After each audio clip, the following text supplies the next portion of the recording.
Aucune charge retenue contre les grands-parents, oncles et tantes, les gardes à vue levées. Par contre, la piste intrafamiliale reste toujours d'actualité.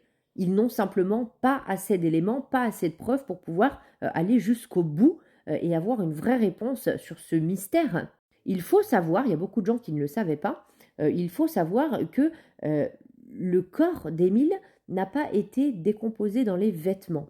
Les vêtements qui ont été retrouvés à 150 mètres du crâne d'Émile. Il faut aussi savoir qu'ils ont retrouvé un traumatisme facial quand ils ont retrouvé le crâne. Ça restera un mystère pour l'instant. Visiblement, l'enquête continue. Il faut aussi prendre en compte que le prêtre s'est enlevé la vie il y a très peu de jours.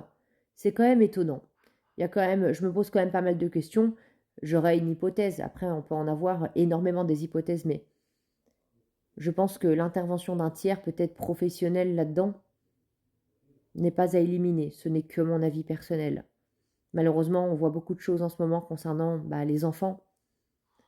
Et c'est pour cette raison que je vous répéterai dans cette vidéo, faites très attention et protégez vos enfants le plus possible. Ne les quittez pas des yeux, même une seule seconde. Les ossements ont été déplacés.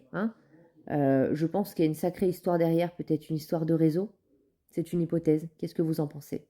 Les ossements ont été transportés. Moi, quand je remets toutes les pièces du puzzle, ça laisse quand même penser peut-être à un réseau derrière. Tout a été fait parfaitement. Il n'y a aucun ADN sur les vêtements, rien du tout. Tout a été fait limite comme des professionnels. Ce n'est que mon avis personnel et une hypothèse, évidemment, mais les réseaux sont partout et n'importe où. Et n'oubliez jamais que ça n'arrive pas qu'aux autres. Ne l'oubliez pas, ça c'est important. Vous ne pouvez même pas imaginer pour certaines personnes, alors d'autres personnes sont bien au courant de tout ce qu'il pourrait y avoir et ce qui se passe, mais vous ne pouvez même pas vous imaginer ce qui se passe dans ces réseaux qui sont de plus en plus nombreux, qui se propagent de plus en plus fort, partout, n'importe où, même sur les réseaux sociaux, et on en a parlé il y a quelques jours, vous vous rappelez de mon histoire qui m'a complètement traumatisée. J'ai pris conscience de ça et j'ai fait pas mal de recherches et je me suis renseignée sur beaucoup de choses. Et je peux vous dire que beaucoup de personnes sont loin d'imaginer ce qui se passe autour de nous, autour de vous, tous les jours. Alors surtout, faites bien attention à vous, à vos enfants. C'est trop important.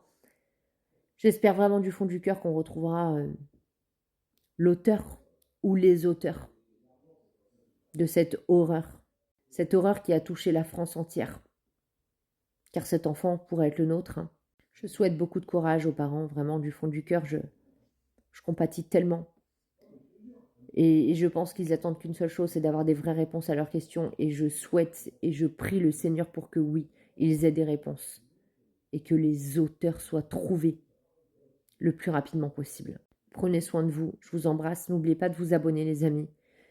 Et dites-moi ce que vous pensez sur le fait que potentiellement ça pourrait être un réseau derrière tout ça.